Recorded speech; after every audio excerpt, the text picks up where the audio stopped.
Hola, buenos días, tardes, noches o en el horario en el que te encuentres. Me presento, mi nombre es Kenia Pascual y soy estudiante en la Facultad de Medicina y Psicología de la UABC Campus Otay. El día de hoy hablaremos sobre las implicaciones éticas para la recolección y almacenamiento de datos. Para comenzar, hablaremos sobre los tipos de datos que existen. Como primero tenemos los datos estructurados, que dependen de un modelo y tienen un campo fijo en su registro. Un ejemplo pueden ser las tablas de información realizadas en Excel. También existen los datos no estructurados, que no tienen un modelo de datos, ya que el contenido varía. Un ejemplo pueden ser los correos electrónicos. El lenguaje natural es un dato no estructurado, es decir, que no tienen forma, pero es difícil de procesar ya que requieren de conocimientos específicos de la lingüística. Los datos generados por máquinas es una información que se crea automáticamente por el ordenador sin la intervención de las personas. Los ejemplos son los registros de las llamadas o de los eventos de las redes sociales.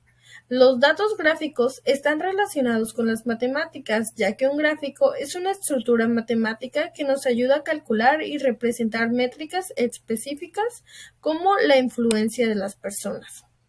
Los de audio, imagen y video son datos difíciles para la ciencia de datos, ya que resulta difíciles de leer para las computadoras y pues para las personas resulta ser más fácil. Y bueno, cabe recalcar que los datos se pueden encontrar en encuestas, en revistas, pruebas, evaluaciones, informes, consultas, entre otras formas, así como en algún almacén de datos. Ahora bien, conociendo de dónde podemos obtener los datos, lo siguiente es conocer cómo se recopilan y almacenan los datos. Primero, tenemos que conocer el procesamiento y el almacenamiento.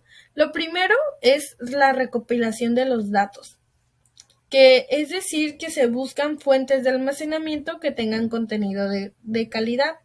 Después se realiza la preparación de los datos, donde se realiza su organización y se descarta la información repetida o se detectan lo que son los errores.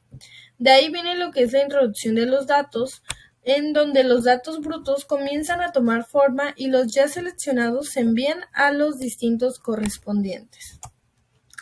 El procesamiento o limpieza de datos es donde los datos son finalmente preparados y optimizados para su uso final. Como penúltimo paso, la interpretación de datos, donde finalmente se obtiene todo el resultado de forma entendible para los miembros del equipo o su investigación.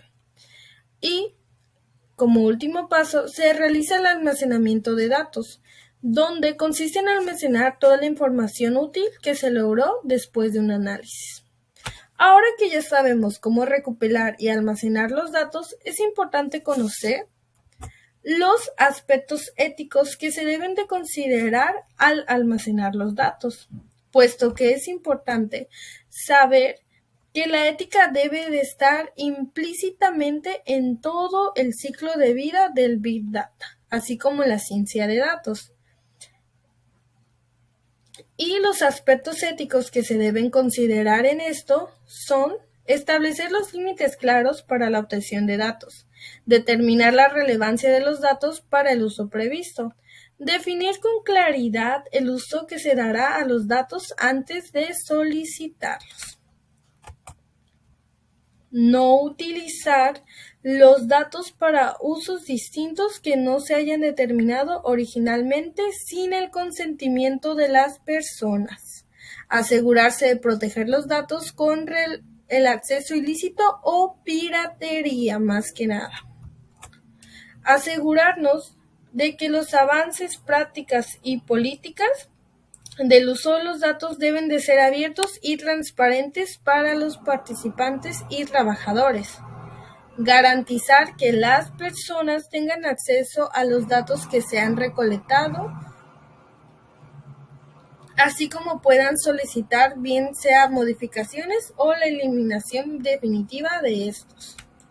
Tomando en cuenta los 7 principios mencionados, podemos lograr tener un buen almacén de datos que cumpla con todos los principios éticos y con información verídica. Así que esto es todo por mi parte, un gusto haberlos saludado y hasta la próxima. Si desean saber más, les dejo las referencias que utilicé para esta presentación. Gracias.